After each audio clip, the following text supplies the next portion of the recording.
Mickety Mike, Mickety Mike, Mickety Mike. Welcome. You are now tuned in to the Mind Wanderers podcast, the podcast where we wander and explore the world around us. I'm your host, Timi Chatalou, and this is episode 7.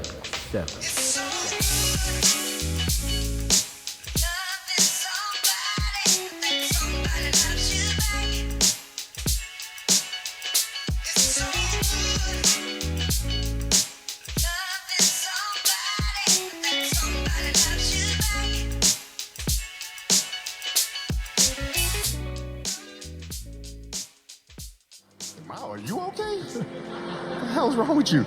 So I always had that extra chip on my shoulder. So every day in practice for me was really trying to annihilate everybody that I was playing against. Because I wanted to prove you don't need to babysit me. I'm fine, And so it's always that competitive nature, the work ethic, and curiosity. Because I asked a lot of questions. When playing with Byron Scott, I asked him a lot of questions. Eddie Jones, who was great at chasing guards off the screens, and I didn't understand how to do that. I would sit with him before practice, after practice. Magic, all the Laker greats, I would always sit down and just ask them questions about certain games that I studied growing up. What actually happened there? What did you feel there and why? This has been absolutely beautiful, you guys. I can't believe it's come to an end. You guys will always be in my heart. And what can I say? Mamba out. Just before I start this episode of the Mind Wanderers podcast, I would like to say rest in peace to Kobe Bryant, Gianna Bryant, and the 7 other individuals who lost their lives in the helicopter crash on the 26th of January 2020. Kobe was a great athlete, he was a great individual and someone who embodied work ethic. And the reason why I took a section from a motivational video to play for you guys was just to highlight how he always asked questions and was always a curious individual. I do remember a story I heard of Kobe one time where he said one of his opponents moved like a shark, and just out of sheer curiosity, he went and studied sharks in order to maybe somehow get an edge above his opponent, which just goes to show how dedicated he was as an individual to his sport and to being the hardest working individual. I just thought it would be very nice to have a little chance to say rest in peace, Kobe. So from that, I will now begin the episode. So welcome to episode 7 of the Mind Wanderers podcast. I just want to say thank you to all the listeners who have listened to any of the previous episodes. Last week's episode was taking a wander in the world of Charlie Brown and Snoopy. And the episode before that, I was with the founder of the Obsidian Network, Deji, and we spoke about mavens, super mavens, and the power of networking. Remember, you can find the podcast on all podcast platforms. You can find the podcast on Twitter, which is at mind_wanderers, and you can find the podcast on Instagram at mindwanderers_podcast. So today's topic is going to be on language and how language shapes the way we think. I just want everyone to close your eyes and imagine an octopus on a bicycle writing notes on how to solve Brexit. The reason why I have made such a silly example is just to highlight how powerful language is in terms of bringing ideas into our heads, and just the way we phrase certain words together can bring about very vivid imagery, can make us think about things in a certain way, and can make us, if anything, influence the way we react to the world around us.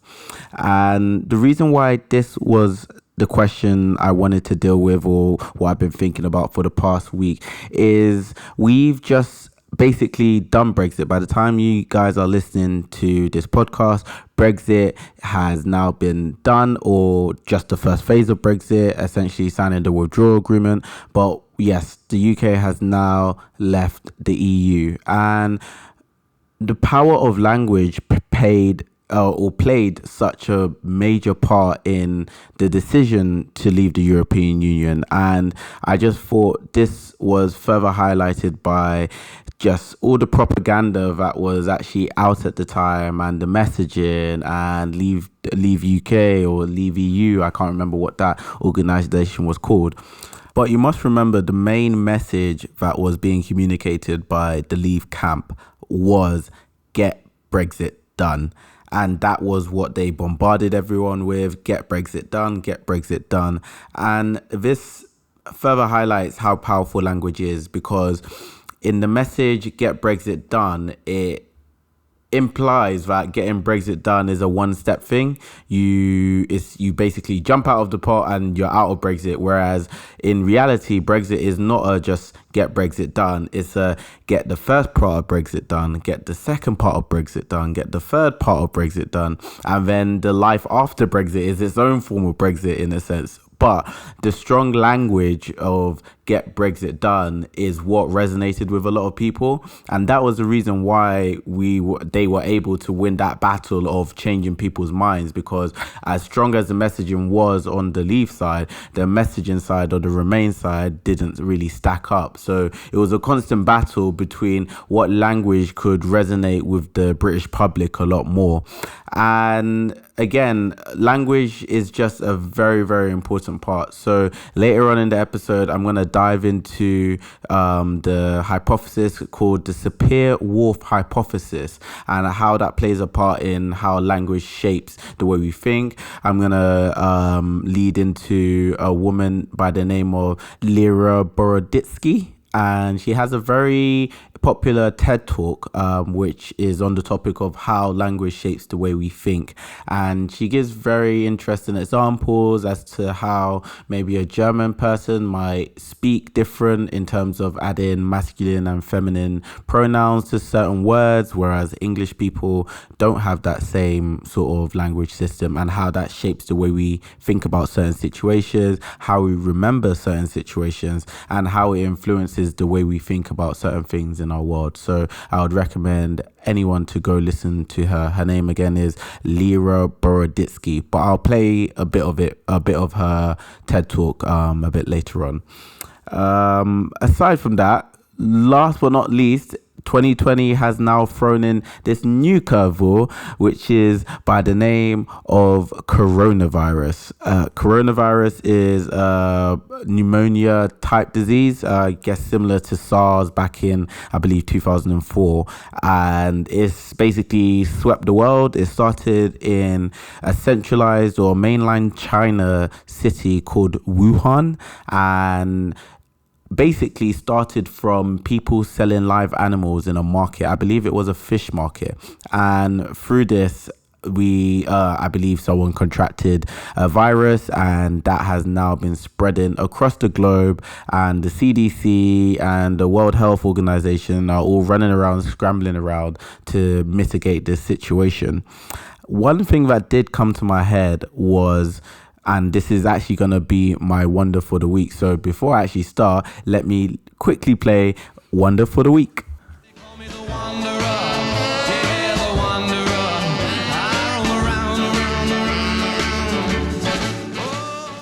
So my wonder for the week is, how are viruses and diseases named? Because as I was saying before, coronavirus, I don't know about you, but when I hear coronavirus, I'm already in some sense of fear, and I'm thinking, I don't want this. I don't care what it is, but I don't want anything coronavirus. And I did some research to look into how we actually name our viruses now.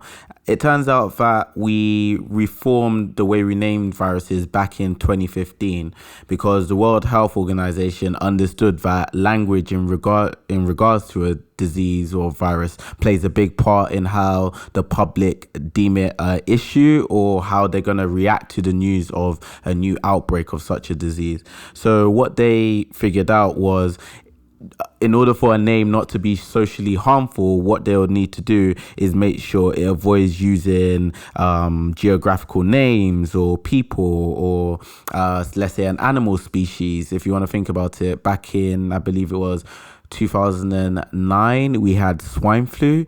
And that really pissed off a lot of people because there was an American farmers union that complained heavily that swine flu actually hurt a lot of their sales. And there was also a very interesting story I read about a candy called AIDS, and not the AIDS that we all know it to be now, but prior to the AIDS outbreak back in the 1980s, I believe, there was a candy also by the name of AIDS, but spelt differently. Instead of AIDS, as we know the disease to be, this candy was actually called AYDS, but said the same way nonetheless. And with this, it meant that they had a dramatic drop in sales following the outbreak of the AIDS disease. And AIDS stands for autoimmune disorder syndrome, I believe. So with that, it meant that a whole candy company or a whole candy franchise was effectively wiped out, or sales were really affected by the announcement of an AIDS disease. And the the World Health Organization also said they want to avoid words that incite fear when they hear it. And so stuff like a name with death in it, or Black Death, or fatal, or epidemic was something that they said any new diseases that they weren't going to include it in the name. So now we have this new coronavirus whose actual name is 2019-nCoV. And that was following the new best practices that the World Health Organization actually made up. And what in the name is that 2019 was the year the virus was found. The N in the name stands for novel, and the COV stands for corona. And so it's through that decision of naming it that name that we then shortened it to coronavirus, and that's why everyone knows coronavirus to be what it is now.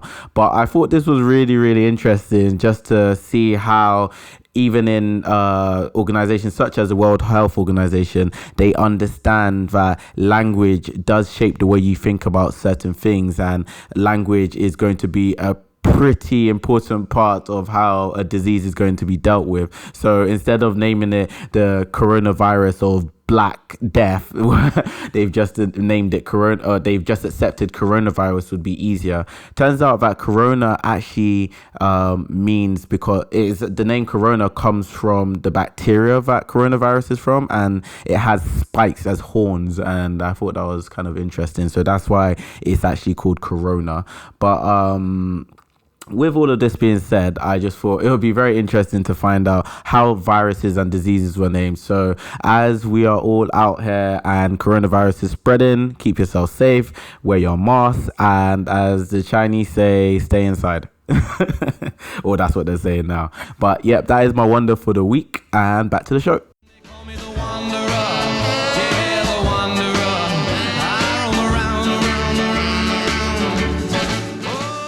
Going back to the main topic of today's episode, which is how does language shape the way we think? I'd like to introduce the two individuals by the names of Edward Sapir and Benjamin Lee Whorf. These two individuals came up with the theory called the Sapir-Whorf hypothesis.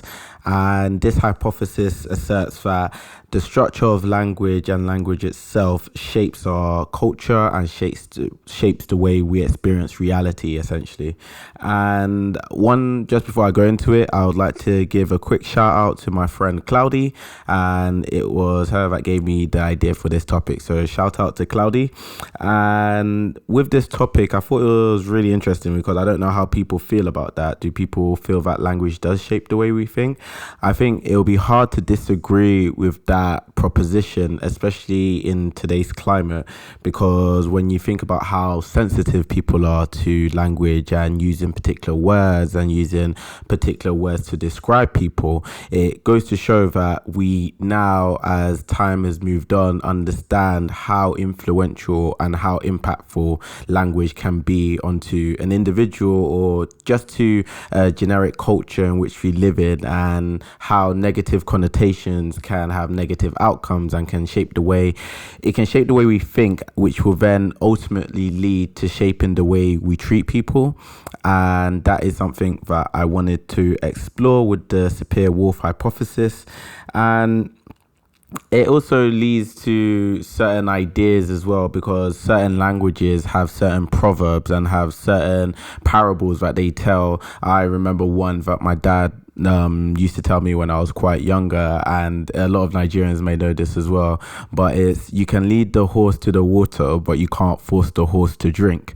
And I believe that was a very popular Nigerian saying back when my dad was younger, when he was living in Nigeria. And what it goes to show is a culture that effectively is explaining to you that you can do as much as you want to get someone to do the right thing. However, you can't force the person to do the right thing. So you can lead the horse to the water to drink, but if they're not going to drink, the horse isn't going to drink. So I just thought this was another really cool example as to the way language can shape our experience of culture and the way we see things and just the general way that we think.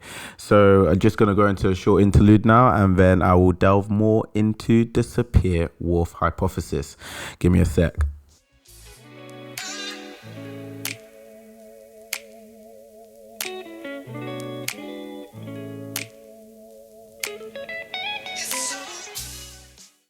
I will slap you if you don't move this car. I'ma slap you. I'ma slap you. Okay.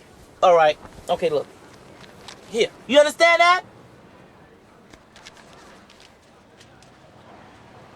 Now you're speaking my language. Well, get the hell on then. Come on, let's go.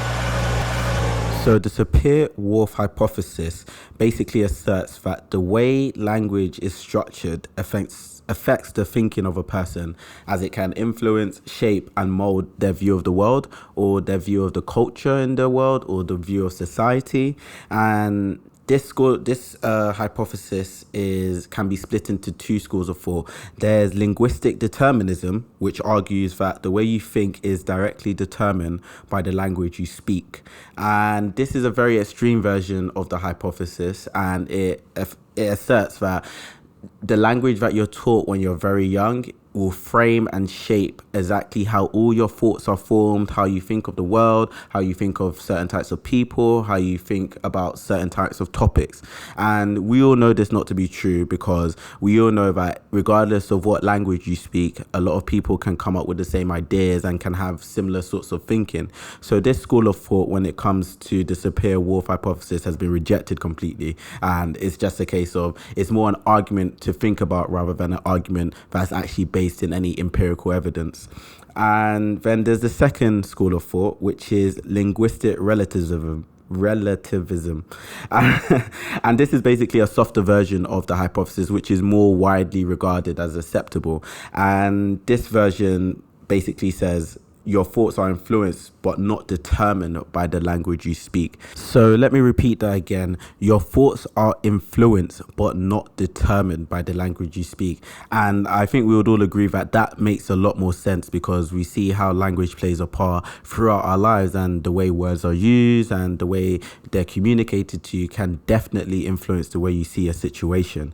One cool example that I found was in regards to the English language versus other languages such as Spanish. And in this example, it was explained that English speakers tend to have active voice meaning, and active voice meaning means that when describing a situation, we're more likely to identify the individual involved in that situation compared to a more passive voice meaning that Spanish people use.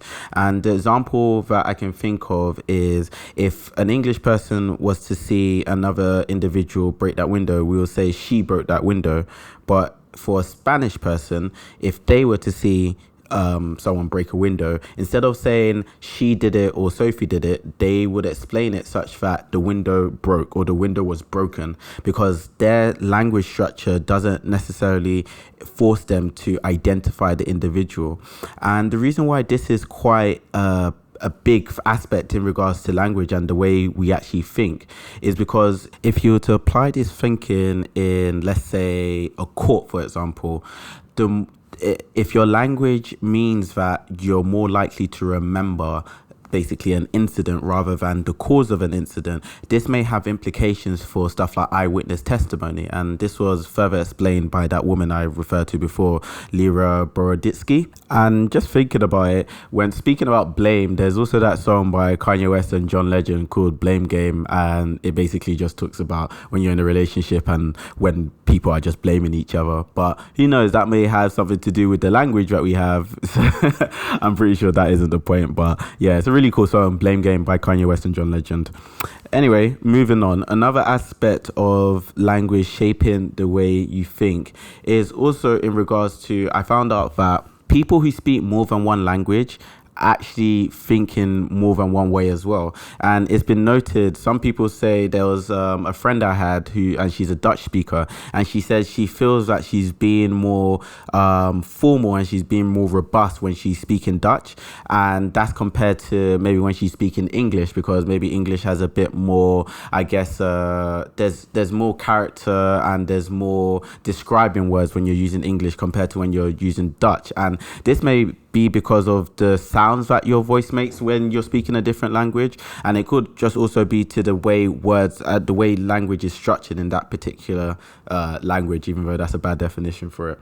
However, there's studies that show that even simple stuff such as color is somewhat determined by the language we're taught. So, for example, an English person, when they're deciding between colors, if they see blue and green, they'll say that's blue and that's green. And in regards to, let's say, a Russian speaker, for example, they have more than one word for blue, so they can describe blue even further. And this sort of language difference gives, I guess, Russian speakers an advantage when it comes to describing colors, because their language forces them to hone in into the reality that there are different shades of blue. Whereas, let's say, an English speaker, it's just basically blue or it's not blue. And they have different varying degrees of blue that they can identify just through the language that they've been given. So we understand that language plays a big part in the way we think, and as there are over 7,000 languages in the world, it makes sense that a lot of people think quite differently,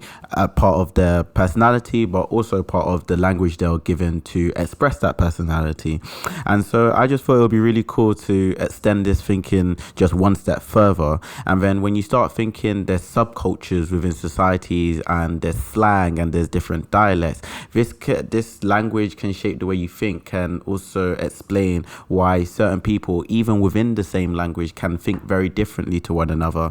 And now we have Twitter, which means we're exposed to loads of different ways of thinking, loads of different ways of using language. And I think Twitter is a very good place to see how language can affect someone's thinking, because you have different sorts of, I want to call it, tribes when you have Twitter. So you can have people who are more liberal, you can have people who are more conservative, you get those alt-right people, I've heard there's Black Twitter, and all of these different subcultures all have a different way of speaking or communicating using the same language. However, that language can influence the way they think, because obviously within certain groups there's a certain way of thinking. If you're liberal, you believe that there should be social welfare, and if you're maybe more conservative, you maybe believe in more free market capitalism. And when you start looking at the language that gets used within these subcultures, it can somewhat explain as to why individuals think in a certain way. So if you take the example of, let's say, a liberal person now,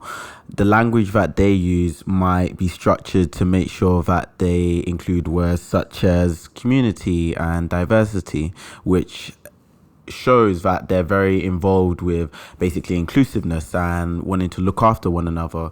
And let's say you flip it and you go to conservative, and the buzzwords you can think of are like individual liberty or job creation, and this focuses mainly on an individual person bettering themselves, which can explain why conservative people believe that it shouldn't be down to government to look after weaker people, and it should be down to being able to help yourself, which is the main goal of, let's say, the conservative dream, being able to be self-sustaining.